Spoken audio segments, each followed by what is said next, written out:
নমস্কার, আরও একটা গুরুত্বপূর্ণ ভিডিও নিয়ে চলে এলাম। আমরা দেখছেন আপনাদের এই প্রিয় বিশ্বস্ত চ্যানেল। আজকের এই প্রতিবেদনে বলে দেবো, রাজ্যে বাজেটে আশ্বাস দেওয়া হয়েছে 3টি দাবি মেনে নিল চুক্তিভিত্তিক কর্মীদের। কোন চুক্তিভিত্তিক কর্মীদের 3টি দাবি মেনে নিল আজকের এই প্রতিবেদনে বলবো। বেতন বৃদ্ধি হবে কি, আজকের এই প্রতিবেদনে বিস্তারিত তুলে ধরবো।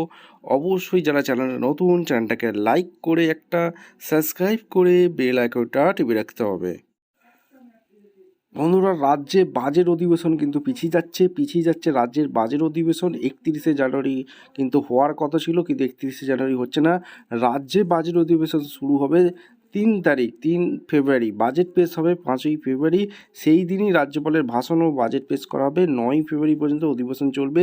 এই বাজেট অধিবেশনেই কিন্তু আশা কর্মীদের সমস্ত দাবি দেওয়া কি রাজ্য সরকার মানতে চলেছে, অর্থাৎ বেতন বৃদ্ধি কি হতে পারে, আজকের এই গুরুত্বপূর্ণ ভিডিওয়ে তোমাদের সামনে তুলে ধরবো।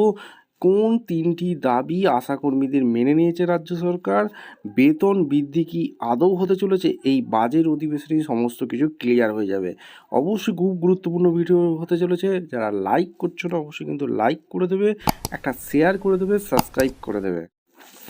আশাকর্মীরা সম্প্রতি তাদের কাজের স্বীকৃতি এবং জীবনযাত্রার মানোন্নয়ন লক্ষ্যে একাধিক দাবি নিয়ে আন্দোলন করেছেন। পশ্চিমবঙ্গ সহ ভারতের বিভিন্ন রাজ্যে তাদের প্রধান দাবিগুলো হলো বেতন বৃদ্ধি। মূল দাবি হচ্ছে বেতন বৃদ্ধি, মাসিক বেতন বা সামাজিক ন্যূনতম 15,000 টাকা করার দাবি জানানো হয়েছে। চাকরি স্থায়ীকরণ, আশাকর্মীদের চুক্তিভিত্তিক বা স্বেচ্ছাসেবক হিসাবে না রেখে তাদের সরকারি কর্মীর মর্যাদা দিয়ে চাকরি স্থায়ী করার দাবি দীর্ঘদিনের। বকেয়া বেতন ইনসেন্টিভ, দীর্ঘ কয়েক মাসের বকেয়া বেতন এবং ইনসেন্টিভ অবিলম্বে মিটিয়ে দেওয়ার দাবি জানানো হয়েছে।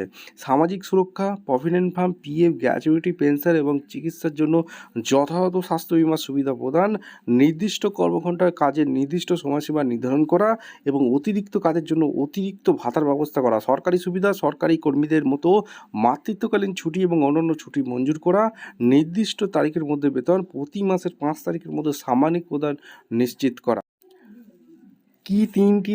কি তিনটি দাবি অলরেডি সরকার মেনে নিয়েছে সেটা তোমাদের সামনে তুলে ধরবো। ন্যূনতম 15,000 টাকা মাসিক বেতনের দাবি তুলেছেন, এটা এখনও মানা হয়নি আশাকর্মীদের।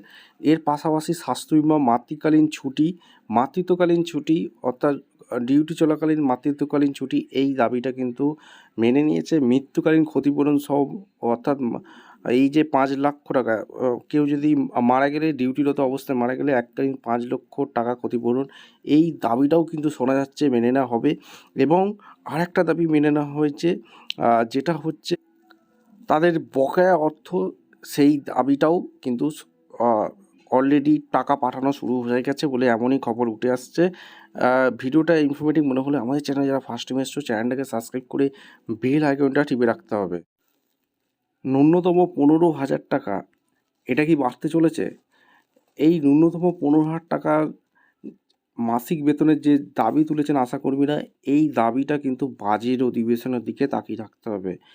কতটা বাড়তে পারে 15,000 টাকার দাবি যে আশাকর্মীরা তুলেছিল, সেটা কতটা বাড়তে পারে? তোমরা কিন্তু কমেন্ট সেকশানে জানাতে ভুলবে না। বাজেট অধিবেশনের দিকেই খেয়াল রাখতে হবে। ভিডিওটা ইনফরমেটিভ মনে হলে আমাদের চ্যানেলে ফার্স্ট টাইম থাকলে চ্যানেলকে সাবস্ক্রাইব করে বেল আইকনটা টিপে রাখতে হবে লেটেস্ট নিউ নোটিফিকেশন পাওয়ার জন্য।